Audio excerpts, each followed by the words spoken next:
guess what I get to do today? The truck that just never gives up. So I had it running the other day and it was idling for a while, and I noticed it had a little bit of white smoke coming out, and you know, I was thinking maybe some condensation in the exhaust from sitting, but I went and smelled it, and sure enough, you know the smell of burning coolant. And I have a big fifth wheel I'm going to be pulling with this like a toy hauler, so I thought there's no way I'm painting this and putting this all back together to go on one trip and blow a head gasket on the highway and then be really screwed. So anybody doing this job, I see a lot on YouTube, and they're going over the top.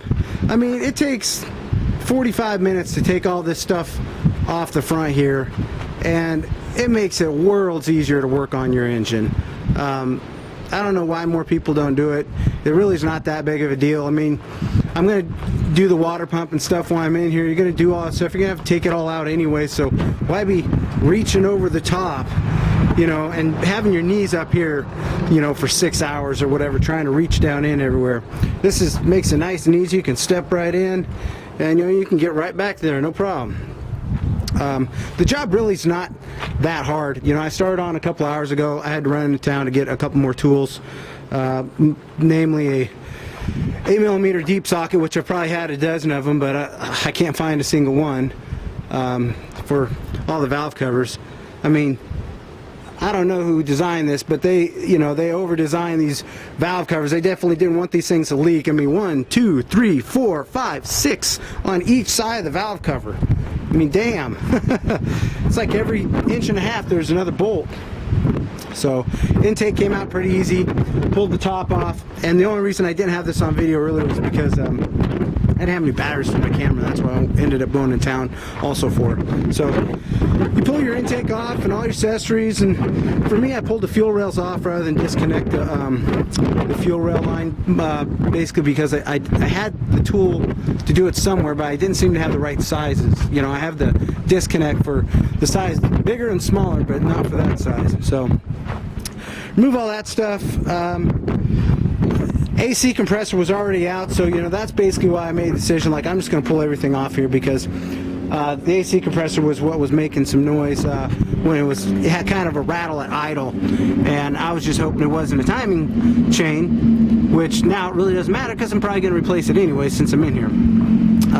Take your power steering pump off. You know, the pulley, it's not too bad, pain in the ass as long as you have a puller, which I do. It was definitely on there though.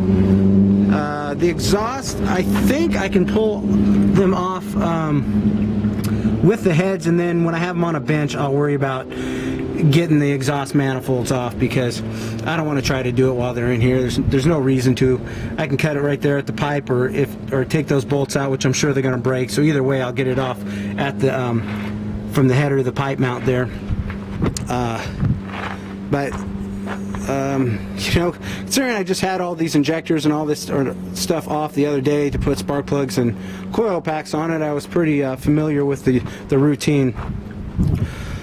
You know, I don't know, I'll take some pictures as I go along here a little more, but so that's what I'm doing today, and yeah, that's it. Well, got all the stuff off today, pulled the heads, and you know, really when you take this stuff off the front, it's not that bad of a job. It's a little tedious, but you can just pay attention to what you're doing, and you know, if it helps, take pictures, but most of the bolts only are going to go in one hole the right way. So you know, what's something pretty amazing though is, take a look here. This engine's got 30-something thousand miles. Look, you can still see the cross hatches in there from the factory. Same with this side. You know, the cylinder walls look awesome. Well, this fucking wind again.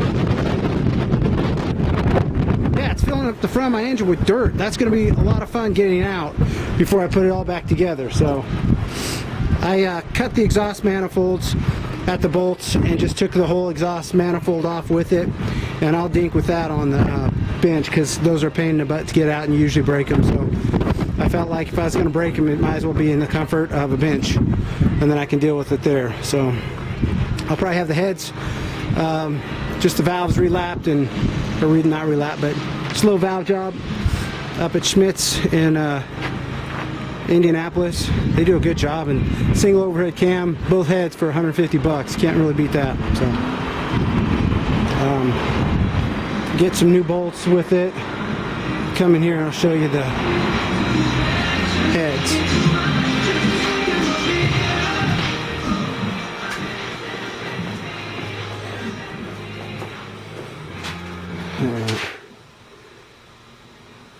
Let's see.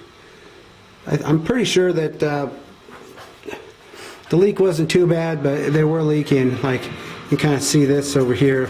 See where you can see a lot of crossover there? You know, pretty sure that was leaking. This side, a lot of the same. Well, that's it for now.